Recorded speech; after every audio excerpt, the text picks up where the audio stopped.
is competitive forces and stakeholders theory. That's the topic we are looking at. We are going to do justice to that within the limited 1 hour that we have. I can guarantee you the remaining 1 hour is enough for us to cover this topic that we have at hand today. To start with, before looking comprehensively at the competitive forces and the stakeholders analysis, there are some little preambles that we need to understand. Though we already have a prior knowledge about all these preambles. The first to start with is what we call industry and sector. The industry simply refers to the collection of suppliers or companies that produce similar products which operate in the same industry. These are suppliers that operate in the same industry.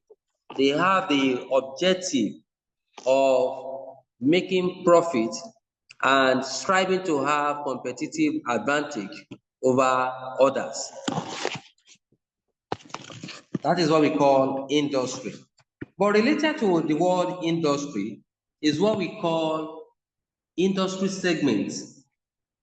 The industry segment simply means the identifiable segment of the industry. It might be a micro sector of the industry or subparts of the industry. So it is called a segment because it is these various segments that form the larger industry that we are referring to. For instance, you can see the example that I put there for our better understanding that in the automobile industry, we have so many segments. There are some segments that deal with the aviation segment. We have some segments that deal with the automobile spare parts and many more. That's what we call segment, having a subunit within a larger total industry. So having look at that, underneath we made mention of the word companies need to make strategic decisions as to which industry to operate. But we have so many industries where an organization can operate. So when you look at this industry that where organizations operate, you discover that the company must make a decision. Are we to operate in the aviation industry? Are we to operate in the automobile industry? Is our company operating in construction industry?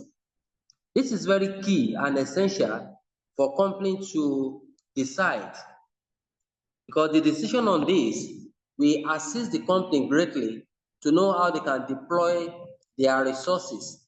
It will assist the company greatly for them to know how their limited resources will be used and how they can achieve competitive advantage within the relative limited time. So in the industry that the company have choose to operate, we must ensure that the company engage in what we call environmental scanning. This environmental scanning is key. It is essential for the company to do that, but also be able to know. Hello? Hello? Hello, class? Hope you are still following because the network is breaking. Can I continue, please? Yes. Okay, so once we decide on the industry to operate, it will be easier for the company to be able to achieve their predetermined goals and objectives. So all these little preambles, they are the basic things that the syllabus says you have a rudiment understanding before we can be able to move into the topic proper, which is the competitive advantage. So we go straight to the competitive forces that is propounded by Michael Porter. And the competitive forces that we are discussing about today, please take notes, get a good understanding of it now. So later on when we are doing revision, we are going to discuss on the competitive forces again. So we are going to discuss on various topics related to this and the past questions that ICANs have asked on these competitive forces. So the competitive forces simply comprises of the five forces model. Continue with the lecture so that we can use the remaining 1 hour to look at what we have in our slide. So, like I told you, the first thing that we are looking at is to look at the preambles in related to this particular topic of the day. So, our topic that we are looking at is competitive forces and stakeholders theory. So, by competitive forces, we are saying that there are some forces in the micro environment that a company and individual businessmen need to effectively understand and pay attention to for them to be able to achieve their predetermined goals and objectives. So all these forces at what they are what the examiner says that we should look at. So we are looking at that. But before we look into that, I was informing you that the competitive forces. Continue, Hello? sir. Can It's I clear. continue, It's please? clear. Clear, clear. Yes, Okay. So I inform you that the competitive forces comprises of five forces. We are going to look at into that, and briefly I will look at shareholders analysis too. So to start with, we said what is the meaning of industry and industry segment? In the industry, I said the industry comprises of many suppliers, companies that produce similar or slightly differentiated products and operate in a particular market where they compete for the same customers, the same market share and profitability. A good example of industry, we have a transportation industry, construction industry, insurance industry, to just mention a few. And what's the meaning of industry segment? The industry segment refers to the smaller segment of a particular industry that form the larger segment, where we have different segments that play major role to have a larger segment. For instance, we are talking of the automobile industry, for instance, now. We have the aviation sectors, we have the spare parts sectors. That is what we call industry segment. The subunit within a larger industry that form part of the total industry. That's what we call industry segment. So it is very essential for companies to decide on which industry to operate. So because this one will assist them in knowing the effective resources that will give them opportunity to achieve their results. Because without you having a target industry, it will just be a waste of time, resources, money, and toying with the reputation of the organization. A company must be able to identify which industry to operate. What are the target customers there? What goods and services are we going to offer to these customers in this particular industry? And we understand the environmental dynamism in that industry before we operate. So that's the reason why we have all those little things that we have as a preamble. So another thing that we have to have as an overview of the industry is to just look at the types of industry. So by the types of industry, we are saying we have fragmented industry. A fragmented industry, there are small aspects of the industry that form the total market.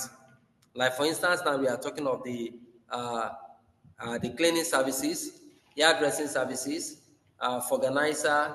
We are talking of the catering services that form part of the hospitality industry.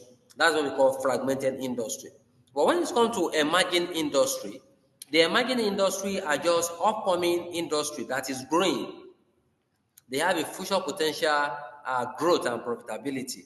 And that industry, they will become so attractive as time goes on.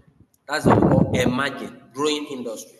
But opposite that emerging industry is what we call mature industries. The mature industry comprises of the industry that have fully grown. So nearly all the products in that industry, they are at the maturity stage.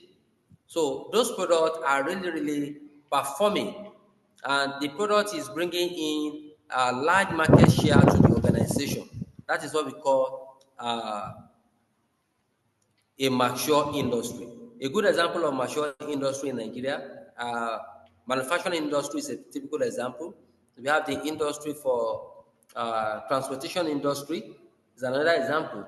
Like for instance, now when you look at the textile industry in Nigeria fall under the declining industry, which is the next thing that we want to look at. Because the declining industry, they are industry that are experiencing retrogressing performance. They are industry that are no longer attractive. They are industry that have become faded up.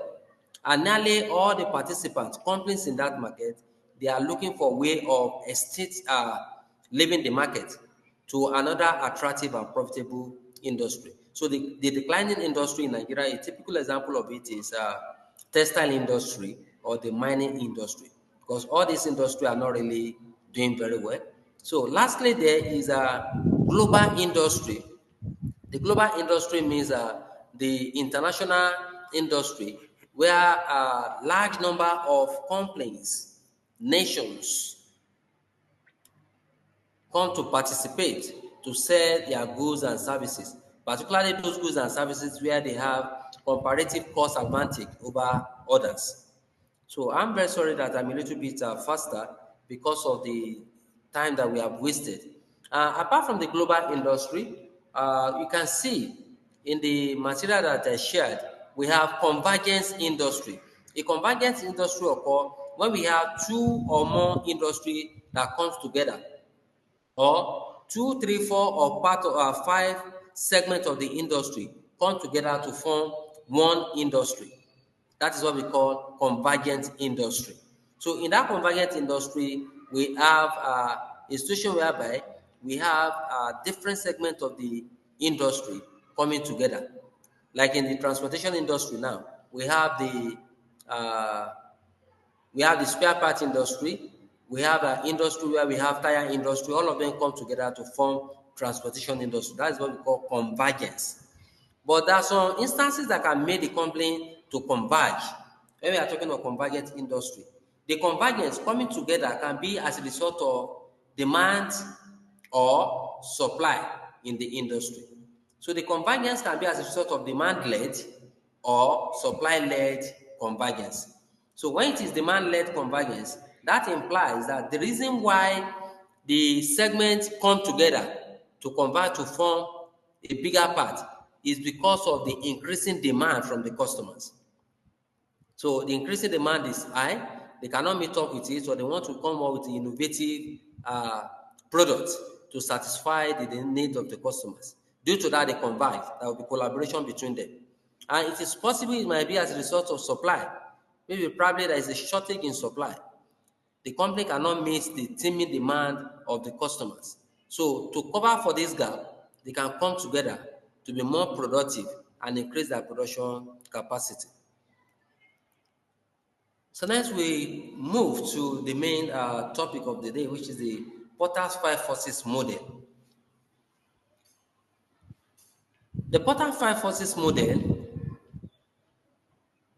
is also called the competition analysis model. This model is used by companies to analyze the degree of competition in any particular industry where they are operating. Michael Porter said the analysis of the industry is very, very key because our competitors need to be analyzed regularly, or because they are poisonous to our business. So Michael Porter said any company that failed to analyze the degree of competition in that industry, such company cannot grow.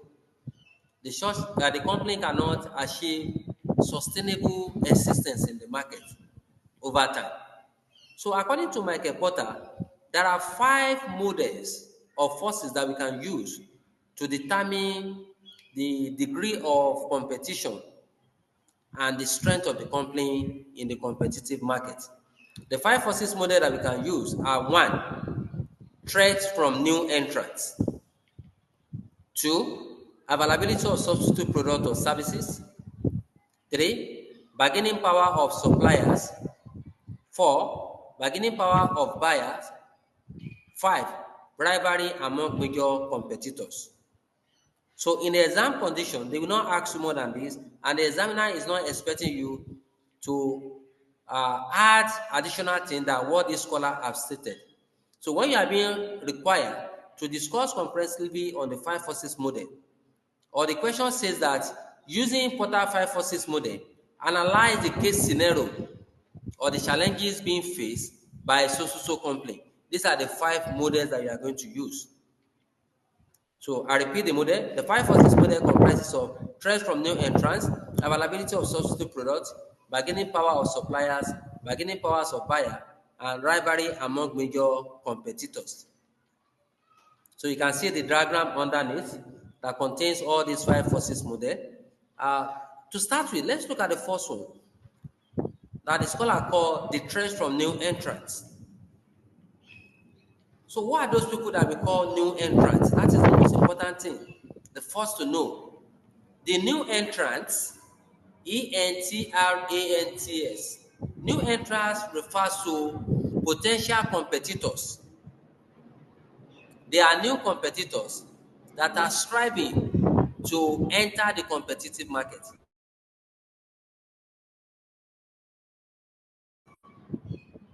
or in an industry. That is what we call new entrants, new competitors or potential competitors. Porter said these prospective competitors that we refer to as new entrants, they are disadvantageous to our business.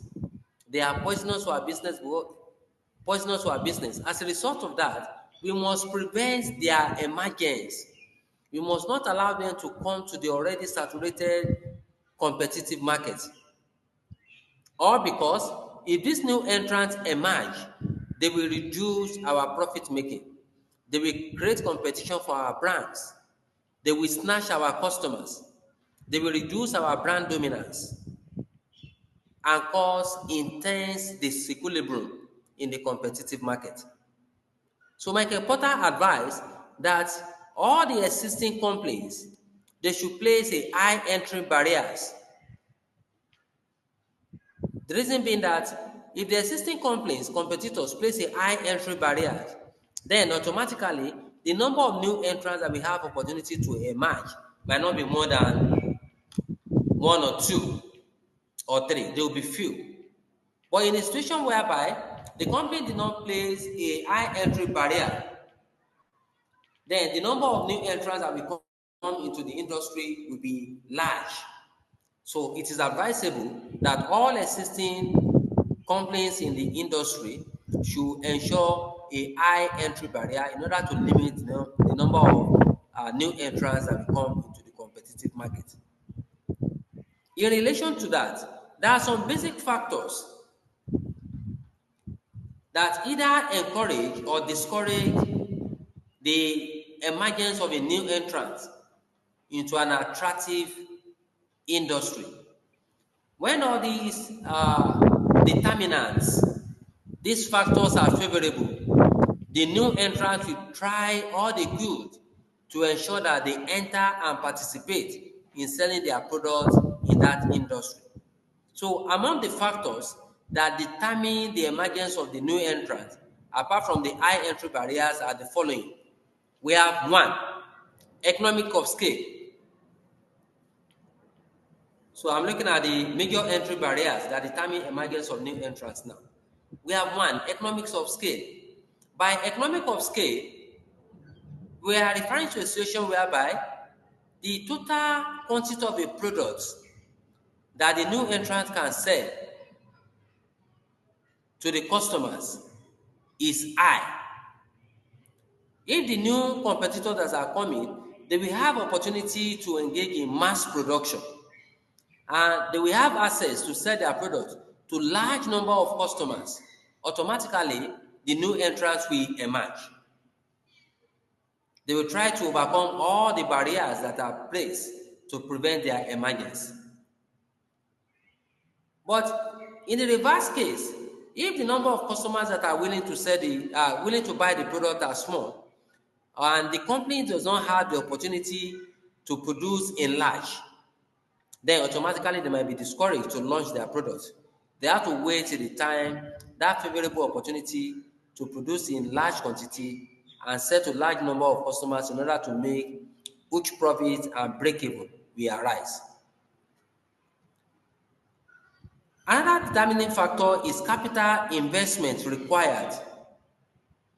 In one of the past questions, CSME made IS 2020, this capital investment was used as one of the determinants that prevents some major competitors to enter the aviation industry in that diet question. Because they said in the charter flight, the capital investment required is high, and this prevents a lot of potential companies from coming to that sector. Anytime the initial capital outlay is high, then automatically it will prevent the emergence of new entrants. Because that capital requirement, when it is too high, then automatically the risk they are facing is high. And possibly they borrow this money from banks and the rest. So capital investment discourage the new entrants if the amount required is too high. Another one is access to distributor channels. If they have access to distribution channel, they will intensify effort to launch their product and participate in the attractive industry. But if they are having restricted access to distributors, or there is existence of monopoly in that industry, then the new entrants will not come. At the same time, we have switching costs. The switching cost refers to the cost it will take the buyer to leave the existing product they have been buying and buy the newly introduced product by the new entrant. If the cost of buying the new product is higher than the product they are buying, then a lot of potential customers will not buy the product. So the new entrants emergence will be favored when the switching cost for their product is low, or probably when they intend to launch their product the same price all the existing competitors in the market are selling their products. So lastly, let's look at the government's regulation. That's another important point that encourage or discourage the new entrants. If the government regulation policy is favorable, if the tax regime and the business enterprising policy put forward by the government is encouraging, then it will make a lot of potential new entrants to come. In fact, it will create what we call the influx of new competitors that comes into the industry. But if government plays a policy that is harsh, or that policy is intentionally put by government to protect the infant industry, the local industry, then it will affect potential competitors that are coming and multinational companies across the globe. So these are the factors that are major determinants of the emergence of new entrants. So having looked at new entrants, let's look at the second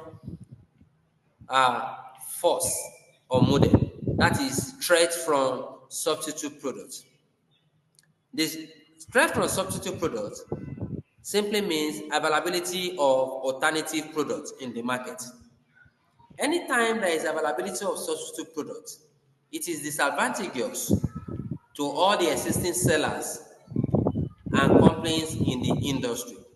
All because the availability of substitute products will give the customers choice making. Before, the customers are buying what they see. They have loyalty for our products. Those that do not have loyalty, they have preference for our products. they can associate with our brand. But automatically, a new product is launched in the market by new entrants, and that product performs similar functions or are used in the same way and offer the same benefits. Then a lot of customers will brand switch. They will leave our brand and buy that of the alternative products. So availability of substitute products reduce the existing competitors' brand dominance, it reduces their sales, it reduces the market share, it's caused what we call brand switching, leaving of one product A, to go and buy product B. And it increased the degree of competition in the industry. And that's the more reason why companies have to ensure that they do a constant environmental scanning to know who and who are the new competitors that enter the market. What are the products that they introduce? Because the product that the new entrants introduce as alternative products can make our own products to become obsolete. It can make the taste and fashion of the customers to be shifted away from our product. So the third force is bargaining power of supplier. The bargaining power of supplier. So bargaining power of supplier is beneficial to the supplier, and it is of utmost importance for suppliers or companies to have high bargaining power over their competitors. Or because anytime the supplier have a high bargaining power, they will not be at the mercy of the customers. The customers will not be able to dictate the terms and conditions of the contracts to them. With high bargaining power, the customers stand to gain continuous patronage and loyalty from the customers. And majority of the companies that gain high bargaining power as a supplier, they are the suppliers that offer the competitive price. They offer affordable price and moderate price. For a supplier to gain high bargaining power, that supplier must be an innovative supplier that produce unique, standard, and differentiated products. So, a high bargaining power can be gained by the supplier if the supplier have a good brand positioning, brand image, and organization reputation. These and many more are part of the things that give company high bargaining power. And once they have all these things, then they'll be able to dictate the quality of their products, the price, and other terms and conditions. The fourth force is bargaining power of the buyer or customers. This one is opposite that of bargaining power of the supplier. Now, what does that mean? In the bargaining power of the buyer, it means that the customers have a high bargaining power over the supplier in the area of price. It is the customer that dictates the price, the quality of the product they want, the specification of the product they want. In fact, it dictates the terms and condition and quality of the products. And this bargaining power of the buyer is very common among major, powerful buyers of the company. Like some customers that order for 10 to 20 trailers of Guinness products, 5 to 7 trailers of Indomie noodles. They can bargain for quantity discounts. Because of this, there are bulk purchase that form the major financial, the financial threshold of the company. They can be able to dictate the terms and conditions of contract. Like for instance, a customer that comes into our bank with 300 million, we want to fix this for 3 months, 90 days. So we offer him 9%. The customer says, so no, he's looking for 12%. You can see, because of that liquidity, 300 million, you can be able to negotiate for an increase in the interest rate. So that is exactly what we call high bargaining power of the buyer. Anytime the buyer has high bargaining power, so what we are going to do as a seller or company is to ensure that we manage that situation in order for us to gain what we call win-win situation. We must not lose that customer to our competitors. We must be at the mercy of the customers and ensure that we win their continuous patronage and confidence in our organization. So I inform you, Customers that make bulk purchase, they have high bargaining power, and the customers too, in relation to one of the conditions that determine the emergence of new entrants, which is switching costs. When the switching cost is low, customers have high bargaining power. Because, for instance, Pepsi is 450 or 500, Coke is 450 or 500. I don't lose anything in leaving Coke to go and buy Pepsi. It's the same 450, 450. It's not that one is 450, the other one is 1,000 naira. No. So the switching cost is low. So anytime the customers have high bargaining power, so we manage the situation to have a win-win situation. So let's quickly go to competitive bribery. Competitive bribery. So by that competitive bribery, what is the scholar trying to say here? The scholar informs us that the degree of bribery among major competitors in the industry is good. Why is it good? Potter said, let the companies compete. That competition is healthy for socioeconomic development of the nation. When companies compete, companies generate more revenue. When companies compete, they create more employment. Competition makes the company to make their product to be more innovative and quality. And at the same time, one of the benefits of competition is that competition force price to come down. It reduces price. Because all the companies will be formulating strategy to ensure that they win customers and retain the existing ones. So anytime there is a competition in the market, so a lot of companies try to be more innovative, try to differentiate their products for them not to have a declining sales and profitability. So when we are saying competition is high, then automatically the number of competitors in the market are many, coupled with the newly ones that have just joined the market. And anytime there is a high degree of competition in the market, the adverse effect is that it will slow the growth rate of sales and customers' demand, because customers will be switching from one newly introduced product to another. So to have a grip on the customers is always extremely difficult. So these are the 5 forces model that we use to analyze the degree of competition in any market. So I can repeat that again. The 5 forces model refers to the model that we use to analyze the degree of competition in any industry or markets where the companies operate. The 5 forces model comprises of the emergence of the threat of a new entrant, availability of substitute products, the bargaining power of the supplier, bargaining power of the buyer, and rivalry among major competitors. So let me inform you here that you have nothing to fear of. It is not compulsory you state this orderly. Nobody will penalize you under this particular topic. Anyone can come first. Anyone that you need to adhere rigidly by stating them in ascending order, I will inform you. But as far as 5 forces model is concerned, number 2 can come as number 1.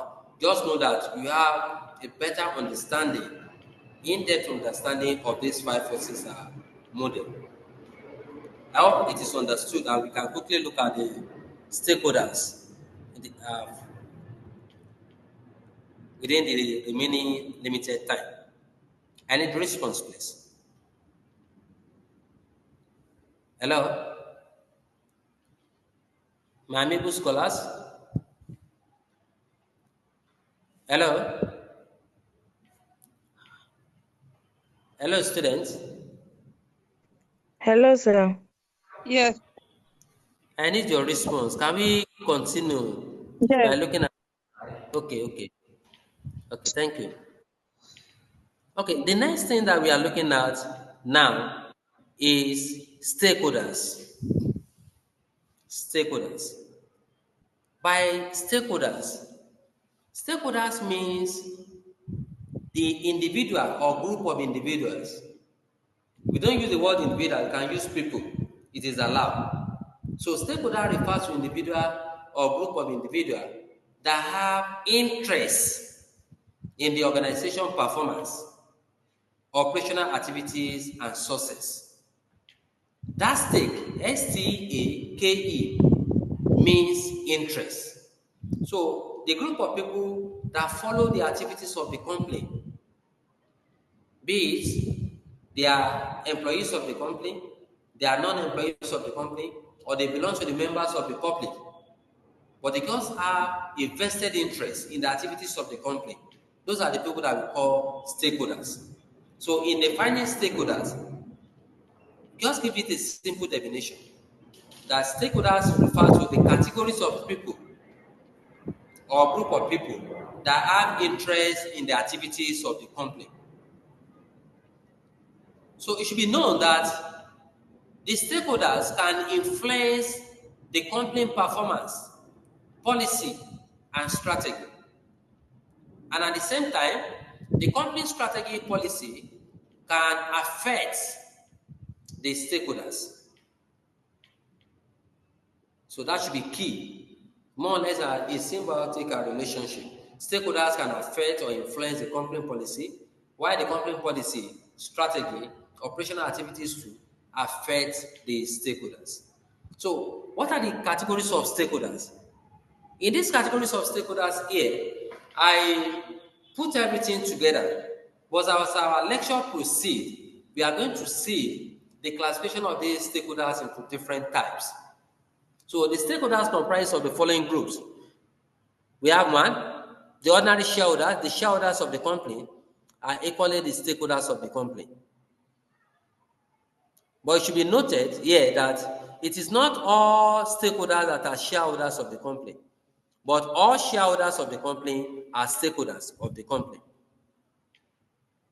So the stakeholders of the company refer to the shareholders of the company, the investors, the host community, the lenders. Those are the financial institutions that borrow the company money to execute all their projects. It can be microfinance, it can be deposit money bank. Those are the lenders. We have the suppliers that we equally call vendors. They form larger part of the stakeholders. Our customers, the directors, and the senior executive manager, including the government, they are part of the stakeholders. So having look at the stakeholders, then we have what are the expectations of the stakeholders? The expectation of the stakeholders varies, and it equally depends on the class of the stakeholders. It also depends on the level of power or interest that the stakeholders have in the organization. For instance, shareholders, as one of the major and overriding stakeholders of the company, have huge expectations. Some of the expectations of the shareholders are one, prompt and increasing dividends, profitable investment, innovation, competitiveness, going concern, good reputation. These are some of the expectations of shareholders of a company. But when you are looking at employees as a stakeholders too, what are the expectations of the employees? The expectations of the employees range from job security and pay security. That is, they want avoidance of indiscriminate loss of their job. They want payment as at when due. Employees, they want a conducive working environment. They want incentives and motivation. You can see that the expectation of the stakeholders are many. When you look at the senior managers, the board of directors, some of their expectations is for them to have a reward for their performance-related benefits, and some other benefits that a CEO or director of the company should have, including opportunity for branding and personal cars. So the expectations of the shareholders are many. So having looked at that, we now look at the types of stakeholders. Please permit me to scroll down to classification of stakeholders. I really appreciate your endurance, support this afternoon. Now, despite the crisis of network, you still hold on. That shows your level of commitment, and God will reward you with success. So let's quickly look at classification of stakeholders. If you are there, just let me know. Say I, so I will know that you are in the classification of stakeholders. I Okay, let's continue. In the classification of stakeholders, stakeholders can be classified into various forms. But the first one that I put here is internal stakeholders and external stakeholders because they are the basic and the key stakeholders. That does not mean that other stakeholders are not important, they are important. But you discover that at the foundation level, that's one of the objective questions I can ask under BML. They said the primary stakeholders of the company is dash and dash. That is internal and external. So the internal stakeholders refers to the stakeholders that play active role in day-to-day management of the organization, and they have legitimate right to some benefits in the company. So the internal stakeholders comprises of the shareholders, the managers, the directors, the employees, including all our support staff and security. They are internal stakeholders. So if that is key, then what do we call the external stakeholders? Before we now look at the general types of stakeholders. The external stakeholders, they are the categories of stakeholders that occur outside the organization. These categories of stakeholders did not play active role in the governance of the organization. They don't play active role in the management of the organization and their operational activities to accomplish their goals. But these external stakeholders, they have a degree of influence and interest in the organization because one way or the other, too, they happen to be a connected stakeholders. Example of external stakeholders include lenders, the banks that borrow us money, suppliers, the customers, our governments, including the host community, the society where we are operating. That is what we call the external stakeholders. So in one of the past question of ICAN, it is required that you should identify and discuss critically on at least any 5 types of stakeholders. And that informed me to follow the syllabus to the latter by looking at types of stakeholders. Because we must not overlook anything. In fact, we don't do it at equity. We have to ensure that all the syllables are followed to the latter. So what are the various types of stakeholders that we have? Mind you, internal stakeholders that we just discussed now and external stakeholders, they are part of stakeholders too. So the other types of stakeholders are the following. We have narrow and wide stakeholders. Narrow and wide stakeholders. I'm very sure you can see that. Primary and secondary stakeholders. Primary and secondary stakeholders. Active and passive stakeholders.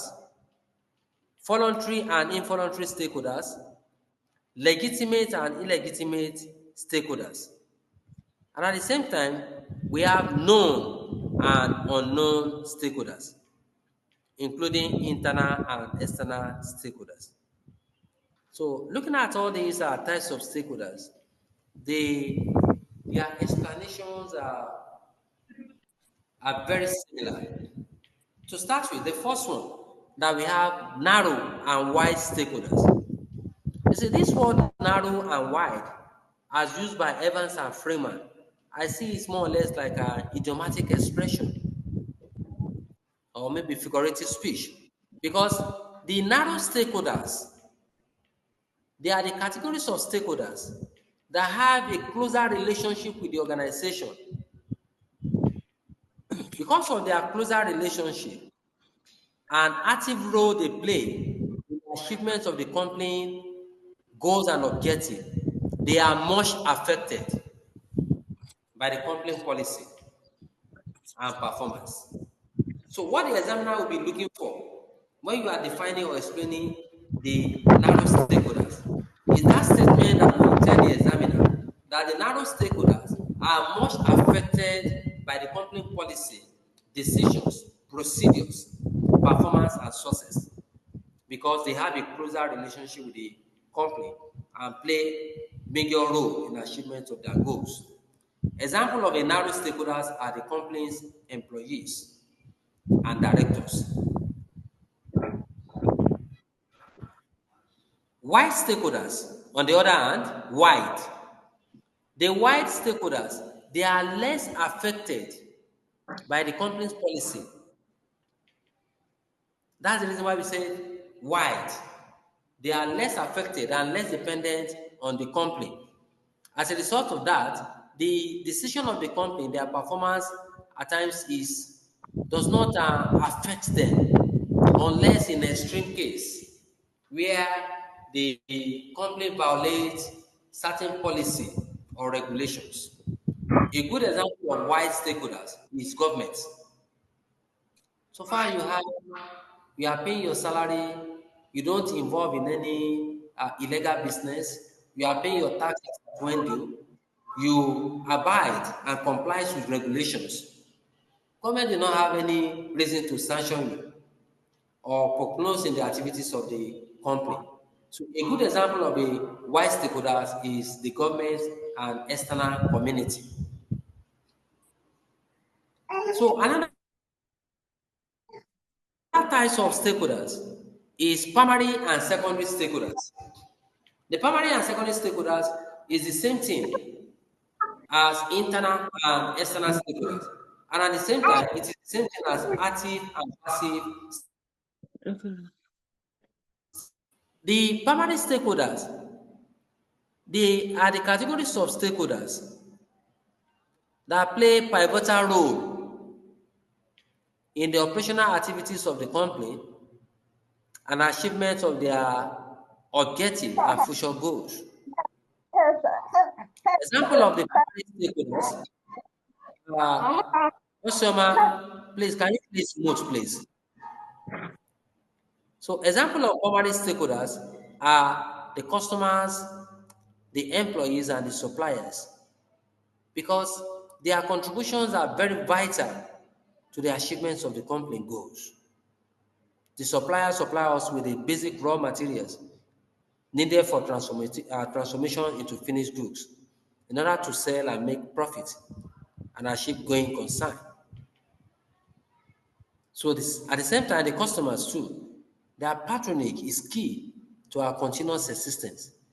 So including our employees. So those are typical example of the primary stakeholders. So the secondary stakeholders, they don't have a direct relationship with the company when it's come to processing of raw materials, supply chain management, and some other things. So the secondary stakeholders, the larger part of it, they are not actively involved in day-to-day activities and management of the company. So example of the secondary stakeholders are the government, the host community, the lenders, and many more. Those are the secondary stakeholders. So that's the reason why I tell you that all their explanations are very synonymous. Because when you look at the active and passive stakeholders, in fact, by their name we shall know them.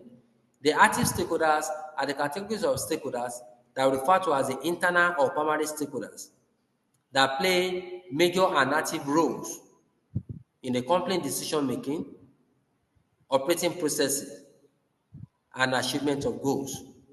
Example of active stakeholders are the employees, the directors of the company. While passive stakeholders, they are external to the organization. And we call them passive because they are not actively involved in the organization decision-making, governance, and operating processes. So voluntary stakeholders, number 4. Why do we call them voluntary stakeholders and involuntary stakeholders? We still come to the same answer. Because a voluntary stakeholders, they are the stakeholders of the company that join the company voluntarily by soliciting interest, by writing application. When they write application, they are selected, they pass through the recruitment exam, they pass, they are shortlisted, then we give them letter of employment, they are selected and placed on the job, they pass through the induction training and become the staff of the company voluntarily. So employees is a good example of voluntary stakeholders. And the way and manner they join the company, if they decide to leave the company voluntarily, employees can go. They can write a letter of resignation. We've had some instances whereby some will not even write letter of resignation. Some shareholders is a good example of voluntary stakeholders.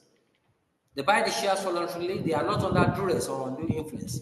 And we have instances whereby some shareholders will sell their shares to another interested members of the public. So that's what we call voluntary stakeholders. But involuntary stakeholders, they are the local community, the government, the those people that we see as our suitors. Some we know them, some we don't know them. That they have interest in the activities and sources of the company. Those are the people that we have called involuntary stakeholders. So they are not compelled in any way or by law to join the company. So the legitimate and illegitimate stakeholders that form the number 5. Legitimate stakeholders, not to waste your time, and for easy understanding, a good example of legitimate stakeholder is the employees, the staff of the company, the directors of the company, the senior management of the company, the shareholders of the company. They are the legitimate stakeholders. As a result of that, they have that